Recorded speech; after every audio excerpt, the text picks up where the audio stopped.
Okay, so this is Milan versus Colin with Milan taking black. Let's take a look. Yeah, everything looks fine so far. No big mistakes. I would say this is probably a little bit of a questionable move at h4. The kind of the standard variation is something like this, where or maybe something along these lines, where black will take a nice position over on the left side, and white will get some strength over here. You could Hana here first. White plays here and then play here.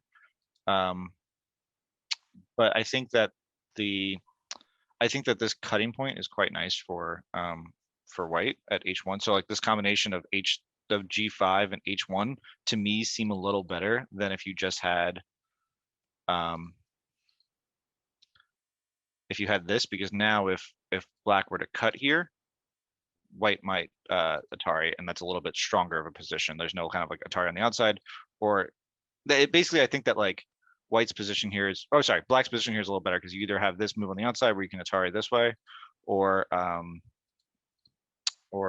you can Atari this way first and then Atari this way. So I think black's position might be a little bit better here. So I think if black plays here first to come back and play here, I think that white's position is a little stronger.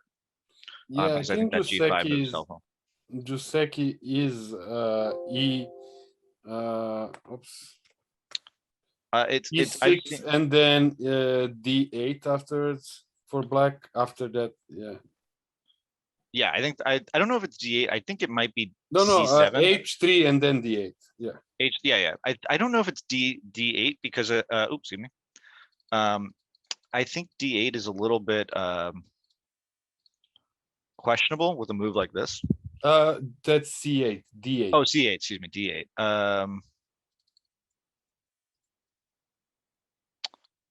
So you're saying here, and then here? Yes. Maybe. I think I would personally prefer C7 to D8, just because I think there is quite a lot of Aji here. Like some sort of move like this is really quite annoying. I see. It's very hard to attack, and there is a lot of Aji that exists here, right? Because you can potentially separate these stones. So depending on what happens, there is quite a lot of Aji here that would kind of leave me a little unsettled. But I think so. I would probably play here. Is I think what I would do. But I think your variation is probably okay too. Yeah.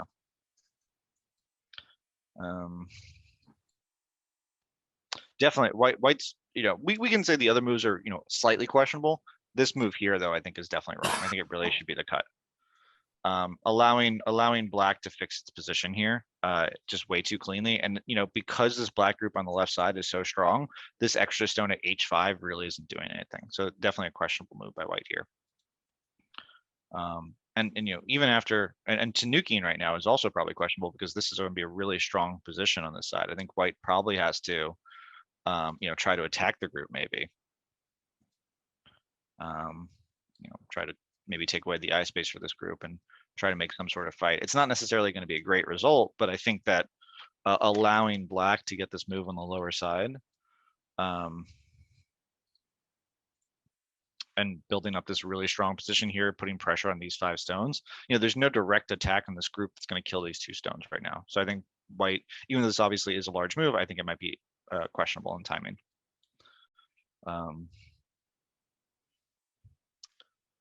This move also seemed a little odd to me, kind of premature, right? Because you would play this move when the influence when the influence from this stone is going to help this area, and because it's going to be hard to attack these 2 black stones so early, this isn't a move I necessarily want to play yet. Because it is also Ajikeshi, right? If this is the variation, now black's position here becomes a lot stronger, and it's a lot harder to invade this area.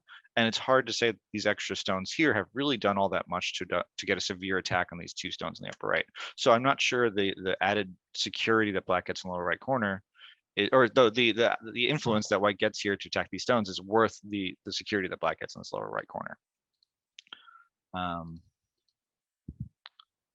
So I think if I were in this position, I might try to do something like this. Try to break up the territory that's coming over here, or I might try to jump out over here. because I think that this group is also quite weak. What are the pros and cons of a move like L15 here? L15. So this, I think that's perfectly fine. You know, I think it's going to be clear that white wants to build this up. So if, you know, black chooses to jump out here, I think this is going to result in a pretty okay result for white. So I think L15 is also totally okay.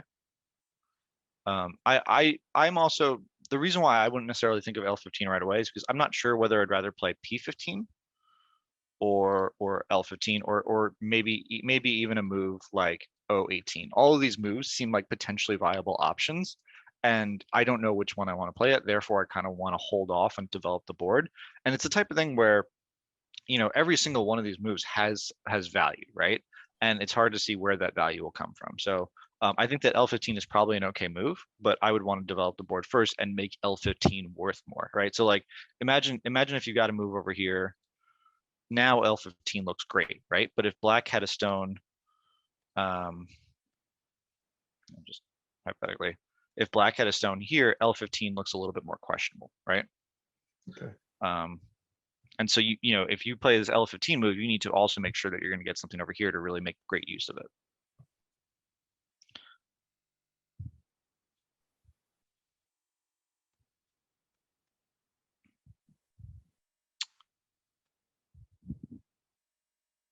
So again, you know, you're playing this move. It's not quite clear to me yet that these stones have really done all that much to give you that much of a great attack on these stones. And so again, you have this really strong black position here. Eventually, oops, excuse me. You know, it's something I imagine something like this might develop.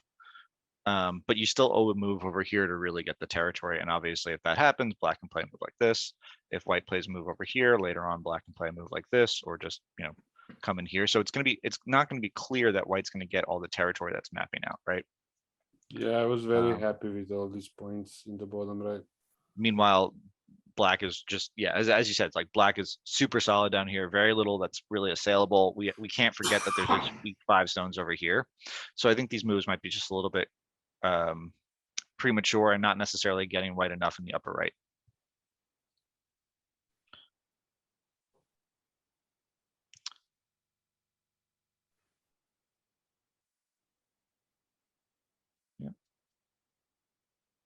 So this is obviously a large move to protect the corner, but I think that this is much larger, right? Because what this does is it stops, it keeps the pressure up on these black stones. So, you know, let's say black were to invade, you know, something like this right now, to invade this corner, which is obviously quite large. White can keep up the pressure here and still make territory on both sides. And this might be a better way for white to play, right? Whereas when you ignore and you play this large territorial move, right? Obviously, this is solidifying the corner a bit more, solidifying the side, but now it also destroys this territory that white was trying to map out on this side and also gives these black stones a lot more strength here. So something like this might happen. You know, I'm not sure whether you try to cut or do something, you know, something, but something along these lines might happen that would be kind of problematic for white.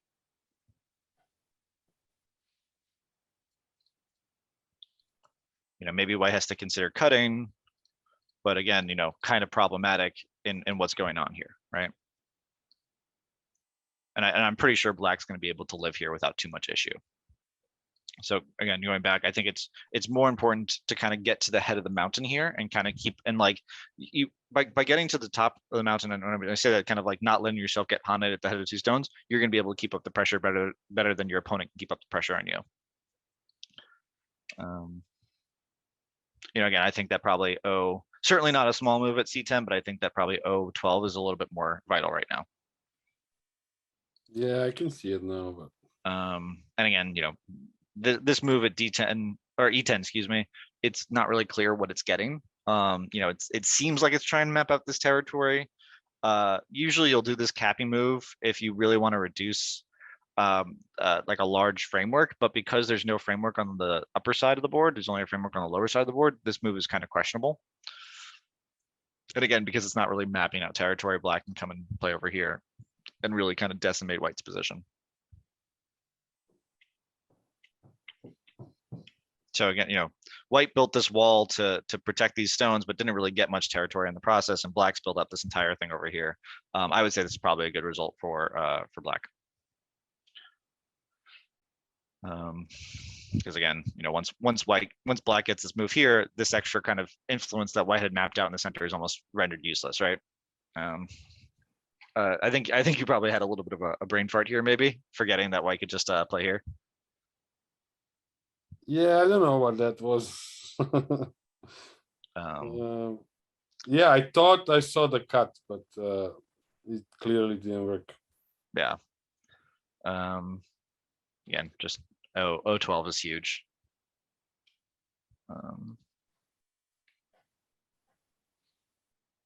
So Q11 might be good, but it's a very aggressive move, right? And so we have to kind of take stock of the board. Let's put this F4 move aside, right? Do you need to play at Q11, right? Probably not. You have a ton of territory in the lower right corner, right? And I think your territory in the lower right corner is worth more than the territory that white has in the upper left. So like white has maybe 20, 30, 35, 40 points in the upper left, maybe, which with some invadable points, where I think black's is probably closer to 45, 50 in the lower right. White maybe has 5 here. We can probably say that this area over here and this area over here are pretty similar, maybe a little bit larger for white here, but not that dissimilar. So it's really this territory over here versus white's territory over here. And I think that if you just reduce white to a small enough area, something like this, you'll easily be able to take the win. So no reason to necessarily start a complicated fight here. Yeah, I'm so sad I didn't see that N12 move. Like so The obvious O12, now. the O12, yeah. Yeah. Because now this becomes a do or die fight for you, right? Yeah, that's how I lose most of my game. Just throw it in and fight. And it's not to say that this is going to be a terrible fight for you or anything like that. I mean, I think you have quite a lot of options here. But it might just seem, maybe, what if white does something like this, right? Try to It's not necessary. You could have been the easier ways. So yeah, white can potentially give up these stones over here. If white plays like this, boom, boom, boom, and this is obviously not a good fight for black. You play here, white can give up these 2 stones and keep all this territory over here, and that kind of makes it a little bit better for white as well. So yeah, I think just taking stock of the board, counting and playing simply at this point is probably a good idea. Yeah, since I got the advantage already, it makes sense. Yeah, this move by white seems questionable. It's kind of this like classic loose net shape, and because of all these cutting points, that black's going to get at least out, at the very least, out of the area. So I can't imagine this being a great result for white. I'm sorry. Yeah, I mean, this seems like a not terrible move, but after black plays here, you're going to either lose these stones or have your entire group come under attack. I don't think white has time to play a move like R8. I think that, the only thing white can consider playing is maybe here, but then obviously this gets cut. So, it kind of goes back to how poorly timed this 09 move was. Would the bamboo joint be better? This move here? Well, then you're getting cut, and it's still just as bad, right? So I think that, probably maybe, maybe the focus should be to switch gears, right? Maybe the focus should be, let's see if we can attack this group.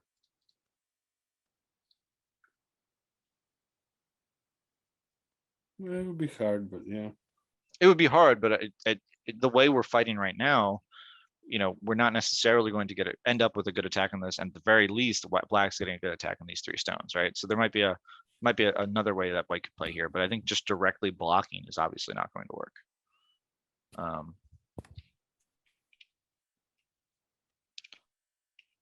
Yeah, and so this is just a phenomenal result for black. So here, I think you ended up ataring out this way. What if you played here? Your only goal is to live here, So white has to try to stop that, right? So you can live very easily by playing like this. And if white ends up capturing here, obviously this is great. If white doesn't capture and you play like this, you can get some extra moves. And then not only that, you can also capture the stone this way. Yeah, that's so nicely. And if white blocks like this, you can come in, play here. White either has a cutting point here or a cutting point here. And so, yes, you could potentially make a good result by playing like this. But, it's possible white can also sacrifice these stones too. And now white's position over here would be better, right?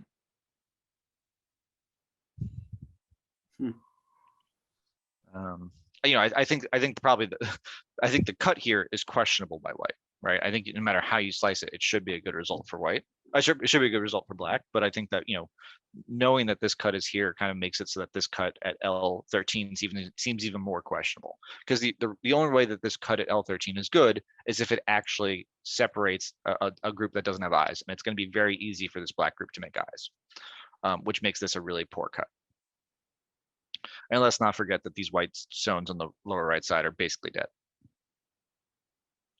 So I think we can probably stop here. It's really black's game to lose. And I don't think that was the case. I think black ended up winning quite handedly.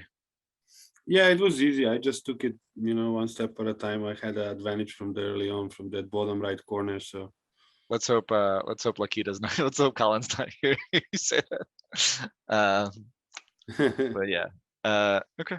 So that's it for me. Were there any other questions on the game? Anything I went over or anything I didn't go over that you were curious about? But no, I think after that position, there was no way you were really going to lose. yeah, I felt confident. Yeah, that was. Well, thank you, Michael. This was good. Of course.